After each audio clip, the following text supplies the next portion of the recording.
오순절날 마가의 다락방에서 함께 모여 기도하던 120명의 제자들에게 성령이 임재하였죠. 성령의 세례와 성령의 충만함이 임하였고, 그 결과 그들이 각각 다른 나라 언어들로 말하기 시작하였습니다. 우리가 보통 이것을 방언이라고 생각하시는데, 이때 나타난 것은 방언은 아니에요. 알아들을 수 있는 언어니까. 다른 나라 언어들로 120명의 제자들이 말하기 시작하는 거죠. 그러자 예루살렘 성에 있던 수많은 디아스포라 유대인들은 이 기이한 현상을 보고 너무나 놀라 당황하여서 이게 어찌된 일이냐 서로 묻게 되어집니다. 바로 그때 사도 베드로가 나서서 설교를 하게 되는데요. 그 설교에서 특별히 강조하는 것이 뭐냐 하면은 예수님께서 죽은 자 가운데에서 다시 살아나셨다라는 거예요. 베드로가 이게 어찌된 일이야? 이게 무슨 일이야? 서로 묻는 그 많은 백성들 앞에서 설교를 하는데 특별히 강조하는 것이 십자가에 못 박혀 죽으신 그 예수가 다시 살아나셨다 말씀하고 있는 것이죠. 본문 32절을 한번 보실까요? 본문 32절을 보면 이 예수를 하나님이 살리신지라 우리가 다 이 일의 증인이로다. 아멘. 저 보세요. 말씀의 전반부를 보면 이 예수를 하나님이 살리셨다. 예수를 하나님이 살리셨다라고 했는데 얼핏 보면 예수님께서는 예수님의 부활이 예수님 그 자신과는 아무런 상관없이 하나님께서 오직 성부 하나님의 능력으로만 일어났다라는 뉘앙스를 풍기게 되는데 사실 전혀 그렇지 않습니다. 부활과 관련하여서 성경의 여러 곳을 살펴보면 부활의 주체는 예수 그리스도예요. 부활의 주체는 예수 그리스도입니다. 예수님께서는 당신의 신성에 따른 능력으로 말미암아 죽은 자 가운데에서 스스로 살아나셨습니다. 이게 성경의 분명한 증언이죠. 부활의 주체는 바로 예수 그리스도이시고 신성에 따라서 당신의 능력으로 죽은 자 가운데에서 스스로 살아나셨습니다. 다만 이때에 다른 성부 성령 하나님도 함께 동참하셨다라는 의미로서 지금 베드로는 이 예수를 하나님이 살리셨다라고 말씀하고 있는 것이죠. 그러면서 그 뒤에 가서 아주 중요한 말씀을 하는데 우리가 다 이 일의 증인이라는 거예요. 이 예수를 하나님이 살리셨는데 우리가 다 이 일의 증인이다 라고 말씀하고 있는 것이죠. 단수가 아니라 복수형입니다. 나는 이 일의 증인이다 라고 얘기하는 것이 아니라 우리가 다 이 일의 증인이라는 것은 베드로 그 자신을 비롯하여서 몇몇 사도들만 부활의 증인이 아니라 약 120명의 제자들, 이날 마가의 다락방에서 성령을 받은 120명의 제자들, 한마디로 말하면 교회에 속한 모든 신자들이 부활의 증인이다. 앞에서 말씀을 전하는 목사님뿐만 아니라 혹은 장로님뿐만 아니라 교회에 속한 모든 신자들은 다 부활의 증인이다 라고 분명히 말씀하고 있다라는 거죠. 여러분들 여기에서 베드로가 사용한 이 증인이라는 것은 당시에 아무나 될 수 있는 것이 아니었어요. 법률상 3가지 조건이 요구됩니다. 첫째로 반드시 보고 들은 것이 있어야 하고, 둘째로 반드시 법원의 출두 명령에 응해야 하고, 셋째로 반드시 진실만을 얘기해야 한다. 진실만을 증언해야 한다라는 것이죠. 만약 법원의 출두 명령에 응하지 않을 경우 영장이 발부되어 구속당하게 되고요. 법정에서 진실이 아니라 거짓말을 말할 때에는 위증죄라고 해서 무거운 처벌을 받게 되어지는 것이죠. 근데 어떻게 보면 베드로도 이러한 세상적인 증인의 이미지를 끌어와서 우리가 다 이 일의 증인이다. 교회에 속한 모든 신자는 부활의 증인이다. 라고 얘기했을 때 이 3가지 조건이 있다라는 거예요. 즉 우리는 예수님께서 십자가에 우리 죄를 대신하여 못 박혀 죽으시고 3일 만에 부활하신 이 일을 직접 보고 들었을 뿐만 아니라 더 나아가서 주님의 명령대로 저 세상에 나아가는 겁니다. 증인이 법정에 출두하여서 증언해야 하는 것처럼 우리도 주님의 명령에 따라 저 세상으로 나아가 교회 안에만 머무는 것이 아니라 저 세상으로 나아가 예수님의 부활을 진실되게 증언해야 한다라고 분명하게 말씀하고 있는 거죠. 그러면 만약 우리가 부활의 증인이 되었음에도 불구하고 주님의 명령에 따라 세상에 나아가 예수님의 십자가는 물론이고 부활에 관한 말씀을 전하지 않을 때, 이러한 복음을 전하지 않을 때 우리에게는 어떠한 일이 벌어질까? 우리도 유치장에 구속되거나 아니면 위증죄에 걸려 처벌을 받게 되는가? 사실 이것보다 더 엄중하고 무서운 형벌을 받게 됩니다. 가령 고린도전서 9장 16절 후반부를 보면 만일 복음을 전하지 아니하면 내게 화가 있을 것이다 라고 얘기합니다. 예수님의 부활의 증인으로서 우리가 세상을 향해서 뭐라고 말해야 할 것인가? 무엇을 제시할 것인가? 첫 번째는 예수님의 빈 무덤입니다. 부활이 없다라고 말하는 세상 사람들을 향해서 우리가 부활이 역사적 사실이라는 것을 증거할 수 있는 첫 번째 증거, 아주 강력한 증거는 바로 예수님의 빈 무덤이죠. 마태복음 28장을 보면 오늘처럼 주일에 몇몇 여인들이 예수님의 시신의 발을 향품을 가지고 무덤을 찾아갔는데 그곳에는 뜻밖에도 천사가 있었고 예수가 죽은 자 가운데서 다시 살아나셨다라는 너무나 놀라운 말씀을 전하게 됩니다. 그러면서 예수님이 부활하셨다라는 강력한 증거 하나를 제시하는데 그게 바로 빈 무덤입니다. 예수님이 죽은 자 가운데서 다시 살아나셨어 말로만 하는 것이 아니라 이것에 대한 확실한 증거로서 빈 무덤을 제시하는 거죠. 백문이 불여일견이라고 천사는 여인들에게 와서 그가 누우셨던 곳을 보라. 여인들아, 예수가 부활하셨어. 이걸로 끝내는 것이 아니라 일로 와봐. 일로 와서 이 무덤을 보라는 거예요. 명령어입니다. 와서 보라. 비어 있잖아. 그러니까 예수가 부활했다라는 사실을 빈 무덤으로 분명하게 제시하고 있는 거죠. 여러분 실제로 성경을 보면 예수님의 빈 무덤을 보고 예수님의 부활을 믿은 한 사람이 나오는데 그가 바로 사도 요한입니다. 요한도 예수님의 부활하심을 무엇으로 보았느냐, 알고 믿었느냐? 빈 무덤을 보고 믿었다라는 것이죠. 이 내용이 요한복음 20장 3절부터 8절까지에서 나오는데 그 내용이 이렇습니다. 제가 한번 읽어보겠습니다. 보세요. 굉장히 중요한 구절입니다.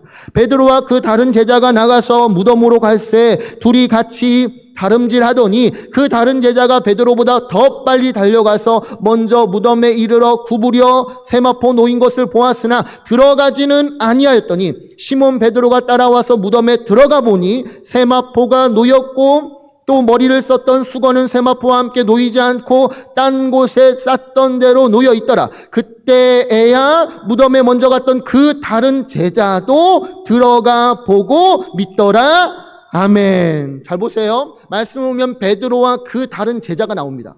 그 다른 제자라 함은 바로 사도 요한 그 자신을 가리킵니다.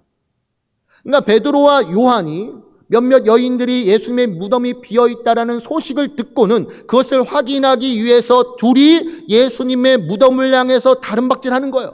숨가쁘게 달려갑니다. 그리고 차례대로 그 무덤 안에 들어가게 되는데 아주 놀라운 것을 발견합니다. 마땅히 있어야 할 예수님의 시신이 보이지 않는 거예요. 빈 무덤은 이와 같이 예수님께서 부활하셨다는 것을 드러내는 가장 강력한 증거가 되는 거죠. 요한도 마찬가지예요. 8절 후반절에서 그가 들어가 보고 믿더라라고 했는데 여기에서 보다와 믿다가 헬라어 동수 모두 단수형으로 쓰여져 있습니다.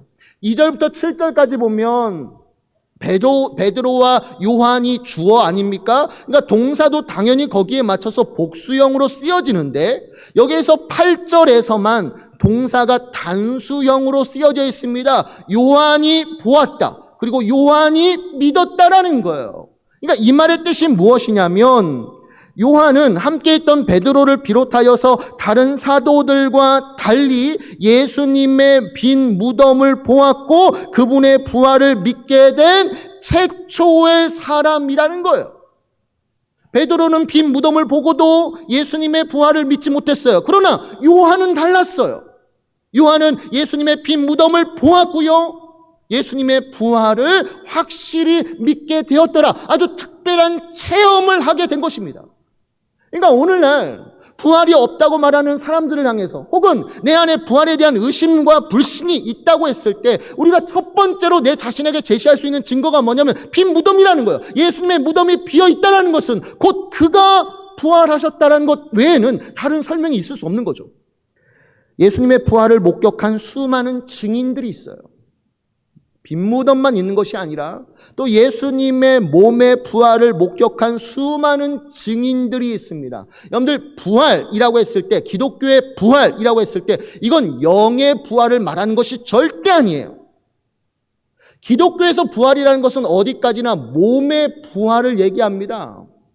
예수님이 죽으실 때 그 영혼과 육체가 분리가 됩니다. 십자가에서 돌아가실 때 그 영혼과 육체가 분리게 돼요. 영혼은 죽는 게 아닙니다. 영혼과 육체가 분리되어서 그 영혼은 아버지의 품으로 올라갑니다. 아버지여 내 영혼을 맡겨드리니이다.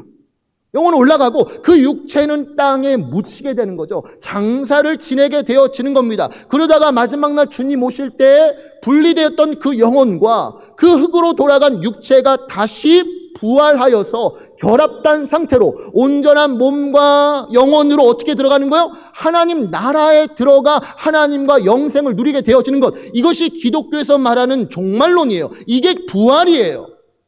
즉 기독교에서 말하는 부활이라는 것은 우리 영혼이 둥둥 떠다니는 이걸 말하는 게 아니에요. 흙으로 돌아간 이 몸이 부활한다라는 거예요. 부활한다라는 거예요. 근데 예수님께서도 마찬가지예요. 그 육체가 분명히 죽었어요. 확인됐어요.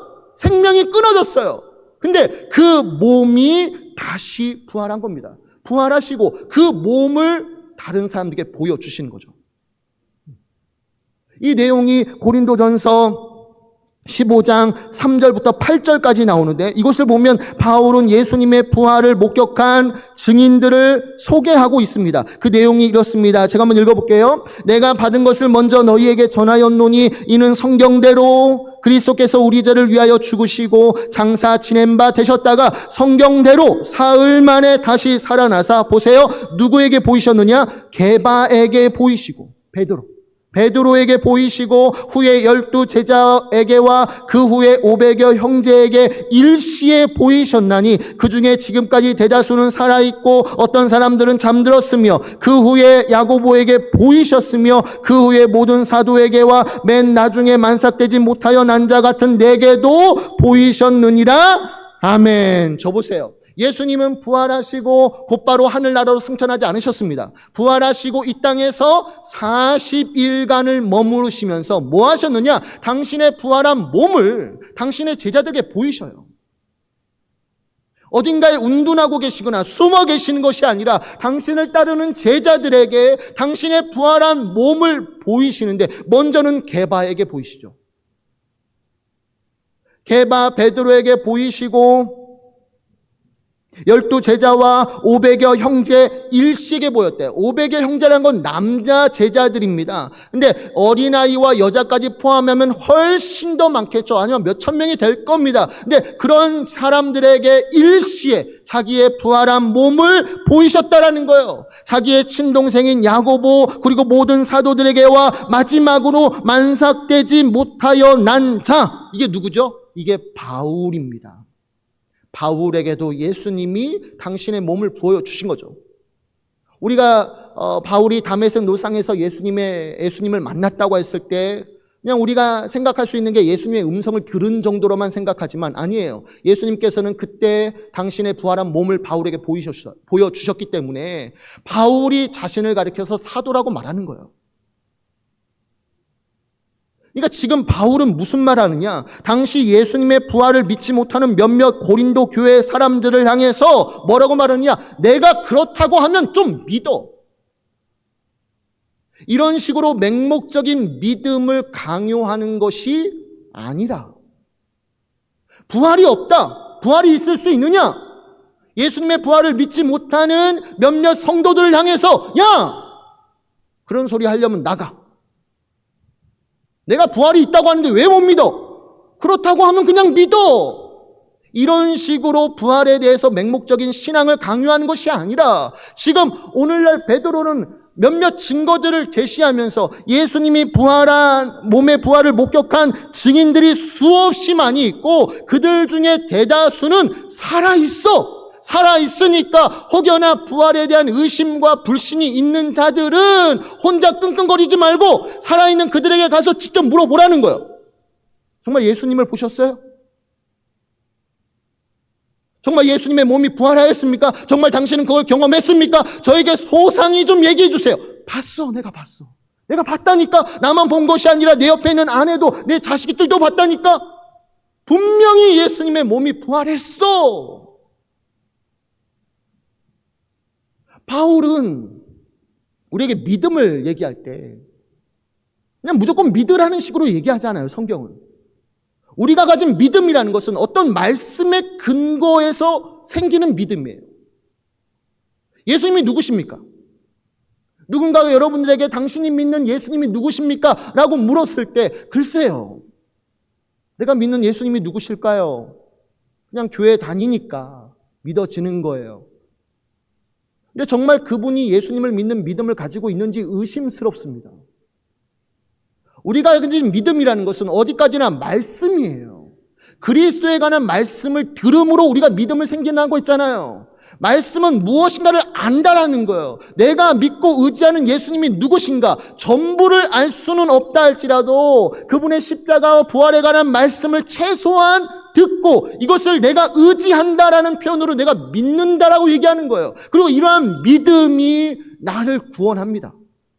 우리가 말로써 예수님의 부활을 증언할 때 빈무덤과 또 예수님의 몸의 부활을 목격한 수많은 증인들을 얘기할 수 있지만 사실 이것들보다 더 강력한 증거가 있는데 그게 뭐냐면 예수님으로 말미암아 변화된 나의 삶이에요.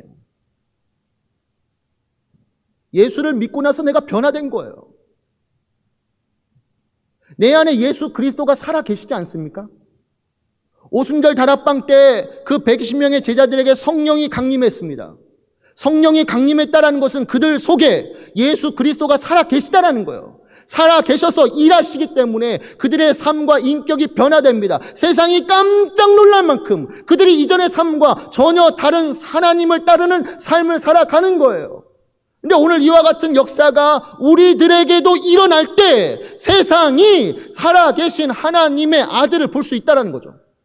본문 33절을 한번 보실까요? 본문 33절을 보면 하나님이 오른손으로 예수를 높이심에 그가 약속하신 성령을 아버지께 받아서 너희가 보고 듣는 이것을 부어주셨느니라 라고 하였는데 잘 보세요. 예수님은 부활하시고 승천하셔서 뭘 하셨느냐? 지금 쉬고 계시는 것이 아니라 그죠? 예수님은 부활하시고 승천하셔서 성부 하나님께 뭘 받아요? 성령을 받습니다. 예수님이 승천하시는 목적이 있어요. 예수님이 우리 가운데 떠나실 때 우리가 더 복되다, 더 행복하다고 말하는 이유가 여기에 있습니다. 예수님이 승천하셨을 때 그 목적이 뭐냐면 성부 하나님께 성령을 받는 겁니다. 성령을 받아서 누구에게 주는 거예요? 당신을 따르는 제자들에게 그 성령을 부어주시는 겁니다. 오늘 내 안에 성령이 임한 까닭도 내가 거듭나서 내 안에 성령이 임한 까닭도 예수 그리스도가 주신 거예요. 근데 이렇게 성령이 거하면, 믿는 신자들에게 성령이 거하면 어떤 역사가 일어납니까? 그는 세상의 미움과 핍박 속에서도 예수님을 담대하게 증거할 뿐만 아니라, 담대하게 전할 뿐만 아니라 그의 인격과 삶이 예수님처럼 변화되기 시작하는 거예요. 거룩한 삶을 살아가요. 도덕적인 삶을 살아가요. 선한 삶을 살아서 결국에는 하나님께 큰 영광을 돌려드리는 거죠. 이 세상 자체가 얼마나 악합니까? 정수리부터 발바닥까지 썩지 아니한 곳이 없을 정도로 이 세상이 너무나 악하지 않습니까? 너무나 더럽고 음란하지 않습니까? 인터넷만 봐도, TV만 봐도 나를 무너뜨리는 수없이 많은 유혹들이 너무나 많이 있다는 걸 우리가 발견하게 됩니다. 근데 이렇게 악한 세상 속에서 신자들은 예수님의 말씀에 순종하여서 거룩하고 선한 삶을 살아가게 되는 놀라운 변화들이 나타나게 되어지는 거예요. 왜 그렇습니까? 그 속에 예수님이 살아 계시면서 일하시니까. 여러분들, 왜 신자들이 변화되어야죠? 예수님이 만약 십자가에 달려 죽으시고 그 상태로 남아있다면 오늘날 신자들에게도 아무런 변화가 일어날 수 없습니다. 하지만 교회 가운데, 신자들 가운데 분명코 무엇인가 변화됨이 있어야 합니다. 무엇인가 자라남이 있어야 합니다. 무엇인가 열매 맺는 삶을 살아야만 합니다. 이유가 뭔지 아세요? 예수님이 살아나셨으니까. 살아계신 그분이 오늘날 내 속에 거하면서 나에게서 착한 일을 하고 계시기 때문에 오늘날 교회와 신자는 이전과 같은 삶을 살 수 없는 새로운 피조물이 됐습니다. 예수 믿기 전에 나는 죄의 본성에 따라 세상을 쫓아갔어요. 돈이 최고다. 명예가 최고다. 출세가 최고다. 좋은 집에서 좋은 차를 타고 다니는 게 최고의 삶이다. 예수 믿기 전에 우리는 세상에 속한 사람들과 똑같이 생각하고 똑같이 사랑하고 똑같이 따라갔어요. 그게 나였어요. 근데 어느 날 갑자기 그런 나의 가치관과 인생관이 바뀌었어요. 이제는 가난하고 볼품없고 대접 못 받는다 할지라도 내게 가장 중요한 분은 예수 그리스도고 그분의 말씀을 쫓아 거룩하고 선한 삶을 살려고 노력하게 되는 역사가 나타나는 거예요. 왜 그렇습니까? 내 속에 누가 임하신 거예요? 살아계신 예수 그리스도가 계시니까. 여러분들, 베드로가 설교 마지막에 이야기하는 것이 이거예요. 그러니까 마지막 결론 부분이 이겁니다. 우리 34절과 36절까지의 말씀을 한번 다 함께 읽어볼까요? 설교의 마지막 결론 부분인데 본문 34절과 36절까지의 말씀 함께 읽겠습니다. 준비 시작. 다윗은 하늘에 올라가지 못하였으나 친히 말하여 이르되 주께서 내 주에게 말씀하시기를 내가 내 원수로 내 발등상이 되게 하기까지 너는 내 우편에 앉아 있으라 하였도다 하였으니 그런즉 이스라엘 온 집은 확실히 알지니 너희가 십자가에 못 박은 이 예수를 하나님이 주와 그리스도가 되게 하셨느니라 하니라. 아멘. 베드로가 마지막 설교 부분에 뭐라고 얘기합니까? 시편 110편 1절을 인용하면서 하나님이 그의 아들 예수를 죽은 자 가운데서 다시 살리셨을 뿐만 아니라 그를 온 세상의 주가 되게 하셨다. 만주의 주, 만왕의 왕이 되게 하셔서 교회와 온 세상을 다스리게 하신다라고 얘기하는 거예요. 그리고 마지막 날이 되면 어떤 역사가 나타나요? 그의 원수들이 그의 발등상 아래 굽혀요. 모든 원수들이 온 세상의 주이신 예수님의 발등상 아래 굴복하고 반대로 이 악한 세상에서 그럼에도 불구하고 예수님의 말씀에 순종하려고 노력했던 신자들은 하나님이 항상 함께 계시면서 살아계시니까 지금 살아계신 그 예수님께서 우리와 항상 함께 계시면서 지켜주시고 돌봐주시고 마지막 날에는 완전한 승리를 거두도록 만들어 주실 것이라고 사도 바울이 결론을 내리고 있는 것이죠. 여러분들, 이 사실을 믿으십니까? 확실히 믿으십니까? 예수님이 살아계심을 믿으십니까? 그분이 온 세상의 주가 되심을 믿으십니까? 모든 원수들이 그분의 발등상 아래 굴복할 것을 믿으십니까? 교회가 최종적인 승리를 거두실 것을 믿으십니까? 그렇다면 우리가 이 땅에서 어떻게 살아가야 할지 답이 나와 있잖아요. 세상에서 미움과 핍박을 당하더라도 이러한 현실과 타협하지 말고 예수님의 말씀처럼 거룩하게, 선하게, 착하게 살아서 하나님께 영광 돌리는 삶을 살아갈 때 혹 이것 때문에 왕따가 된다 할지라도 어떻게 해요? 우리는 예수님을 따르는 아름다운 왕따가 되어야죠. 왜요? 주님이 살아계신 주이니까. 그 예수님 바라보면서 오늘도 예수님을 따르는 아름다운 왕따들 되시기를, 그래서 부활의 증인으로서 승리하시기를 주님의 이름으로 축원해 드립니다.